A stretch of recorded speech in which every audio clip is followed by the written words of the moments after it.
غصہ کیا ہے؟ غصہ کسی بھی ایسی سچویشن میں جو انوانٹیڈ ہوتی ہے اس پر ہمارے برین سے سٹریس ہارمونز اور کیمیکلز کے ریلیز ہونے کا نام ہے. اچھا، سائنس یہ بتا رہی ہے کہ اس کا جو بایولوجیکل اثر ہے وہ صرف 90 سیکنڈز تک ہماری باڈی میں رہتا ہے، لیکن ہمارے خیالات اس کے بارے میں سوچ سوچ کے سٹریس کیمیکلز کو بار بار وہاں سے پروڈیوس کرتے رہتے ہیں.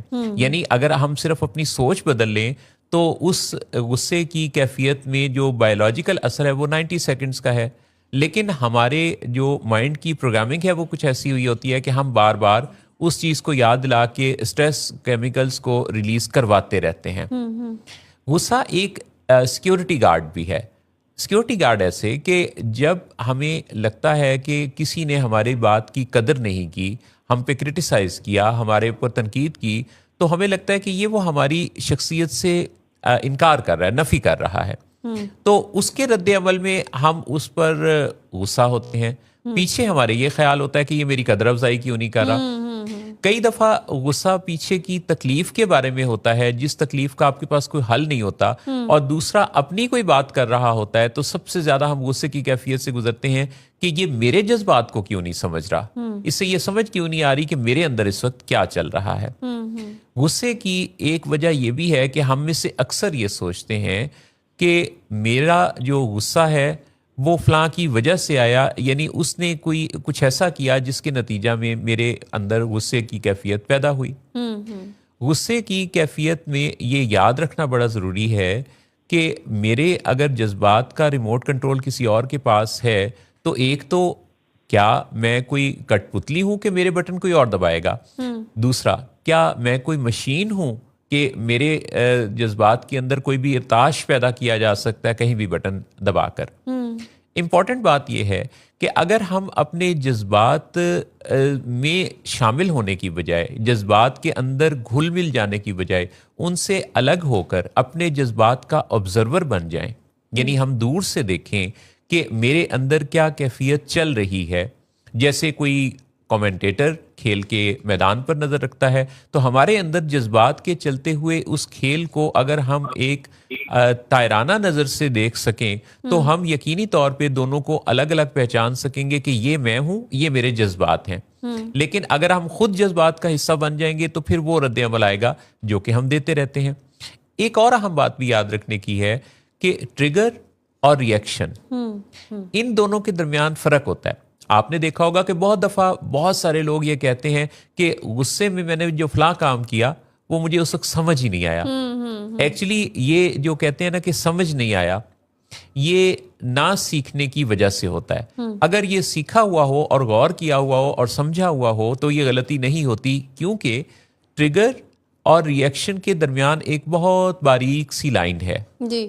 تو اگر اس لائن پر، اس وقفے پر ہم غور کریں تو یقینی طور پہ وہ آپ کو ریئیکشن سے روکنے کے لیے ایک سیکنڈ تھاٹ دے سکتا ہے، بشرطے کہ ہم اس چیز کو سمجھتے ہوں کہ ٹریگر جو بنا اور ریئیکشن جو ہم دینے والے ہیں، ان دونوں کے درمیان ایک حد فاصل ہے.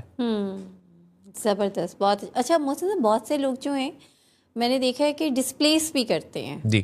یعنی ایکچولی میں غصہ کہیں کا ہوتا ہے مگر نکال کس پہ رہے ہوتے ہیں. آپ نے کتنی خوبصورت بات کہی ہے کہ وہ ڈسپلیس کرتے ہیں، جیسے کہیں پہ نگاہیں کہیں پہ نشانہ. تو کسی کا غصہ کسی اور پر، تو بتائیے کہ کیسے.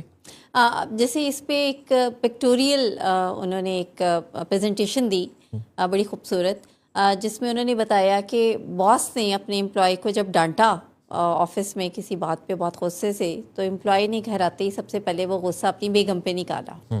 بیگم نے باہر جا کے وہی غصہ اپنے بچے پہ نکالا ڈانٹ ڈپٹ کے، اور بچے نے جا کے اپنے پیٹ کو مارا.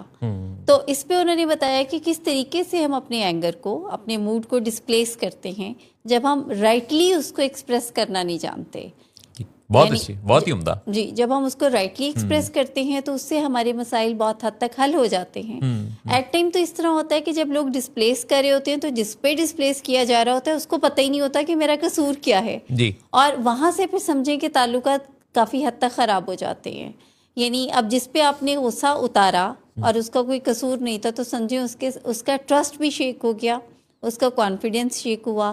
اب مزید وہ کوئی بھی اچھا کام کرتے ہوئے گھبرائے گا کہ یار پچھلی دفعہ بغیر وجہ کی مجھے ڈانٹ پڑ گئی یا مجھے غصہ ہو گئی میرا شوہر یا میرا باس یا کوئی اور، تو پھر اس کا مطلب ہے کہ مجھے اب کچھ پریزنٹ یا کوئی بات کرنی ہی نہیں چاہیے، اور وہ خاموشی کی آپشن پہ چلا جاتا ہے ایگزیکٹلی، اور وہ ریزینٹمنٹ کی آپشن پہ جاتا ہے، ریزینٹمنٹ پہ جاتا ہے یا اگنور کرتا ہے، اوائڈنس کی اسٹریٹجی کو وہ کرتا ہے، آگے بڑھ کے کام نہیں لیتا یا آگے بڑھ کے شیئرنگ نہیں ہوتا، اور یوزلی جو ڈسپلیس کر رہا ہوتا ہے اس کو یاد بھی نہیں ہوتا ہے کہ اچھا میں نے اس پہ ڈسپلیس کیا تھا، کیونکہ وہ تو اپنے کہیں نہ کہیں ذہن میں صحیح سمجھ رہا ہوتا ہے نا اس ٹائم پہ، وہ تو کہیں سے فیولڈ اپ ہوتا ہے، کیونکہ وہ فیولڈ اپ ہوتا ہے تو تبھی تو وہ اسے صحیح بھی سمجھ رہا ہوتا ہے، صحیح سمجھ رہا ہوتا ہے، لیکن جس پہ نکالا جا رہا ہوتا ہے وہ ایکچولی یاد رکھتا ہے، تو جب جس پہ نکالا جاتا ہے جب وہ کوئی پرفارمنس نہیں دیتا تو واپس پھر اس سے یہ گلہ کیا جاتا ہے کہ you are not performing well, تو پھر اس کو یہ بھی نہیں سمجھ آتی کہ میں کیسے ایکسپریس کروں، so it's a vicious circle,